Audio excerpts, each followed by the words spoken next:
A man who was wanted for a 2003 murder is in Phoenix police custody tonight. First, our top story tonight, a teenager is dead and 5 people are in the hospital after a shooting in Casa Grande. An Arizona's family investigation found this happened dozens of times in a single year. And as Morgan Lowe explains, it's a situation that could result in disaster. We want to get to that breaking news. President Biden announcing this morning he is dropping out of the presidential race. Obviously, a historic moment that really changes the shape of this election. I think the big question for a lot of people at home is what happens next? Vice President Kamala Harris is not the nominee just yet. So former President Donald Trump is expected to speak in about an hour or so. Right now, Jerry Sheridan is on stage. He is the GOP candidate for Maricopa County Sheriff. We want to pan the camera to show some of the crowd here in this arena now. The conservative group Turning Point USA is putting on this rally here at Desert Diamond Arena.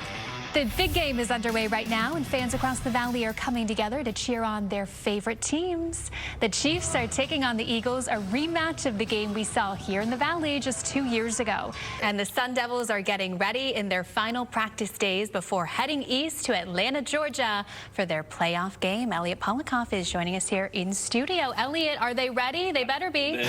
We're standing by for an update right now on a semi-truck rollover crash that happened earlier this evening on the Loop 101 in Scottsdale. The Department of Education is warning state agencies they may lose federal funding if they don't remove DEI policies and programs from schools. Still a very tragic situation out here, and we know the runway here at Scottsdale Airport is still closed tonight with dozens of emergency vehicles here on the runway. I'll step out of the way so you can get a better look at what we're seeing from our vantage point. Again, we know one person is dead. 2 people were rushed to the hospital.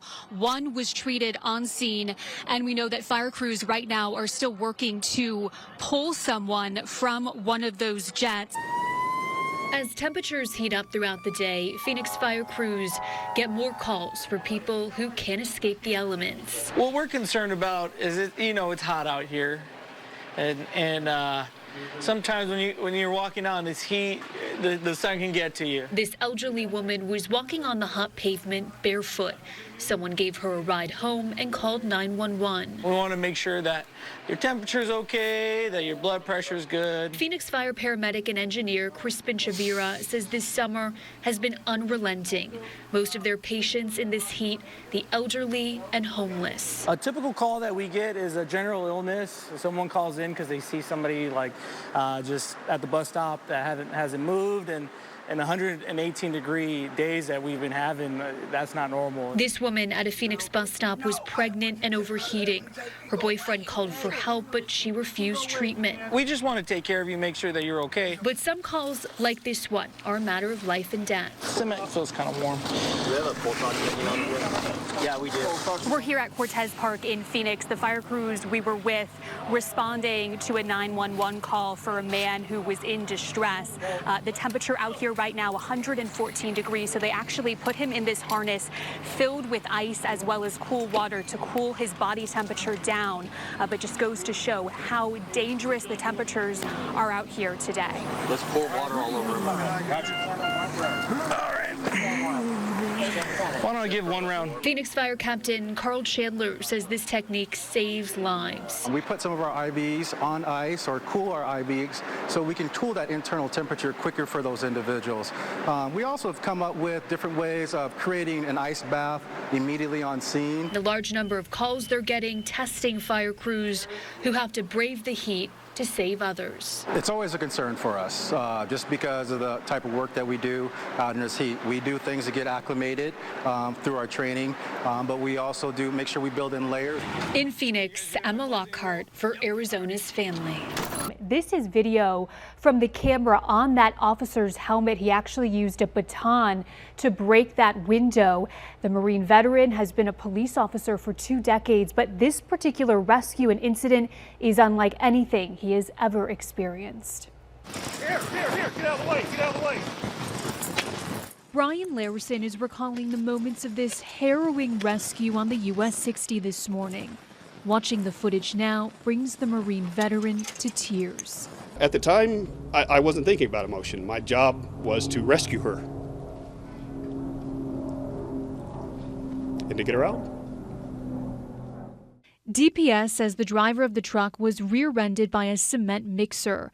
Officer Larison says he saw the truck veer across several lanes before hitting the median and catching fire.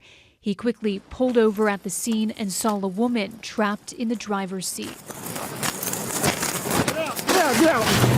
Larison used a baton to break the window before an off-duty firefighter arrived and pulled her from that burning truck. Moments later, the truck burst into flames. Anybody else in there? Get back from the truck. Get back. That woman was rushed to the hospital with serious injuries, but we are told she is going to be okay. Okay, relax. We got you. She was just very distraught. She was, wasn't really hysterical, but you see how upset she was. She clung to me on the side of the road, and I just held her. And I just told her I had her. Go. Let's get away from the truck. Officer Larison says he typically doesn't drive on the US 60 while working, but decided to take that route this morning. He believes it was fate. He was at the right place at the right time. 705, we got the passenger out of the truck. It's completely engulfed. There are certain things that a police officer goes through that we're not just putting a badge on and going to work. We're human beings. We have emotions. And our job is, every one of you, to make sure you're okay. And that chain reaction crash involved 5 other vehicles, but we are told, fortunately, no one else was seriously injured. Guys.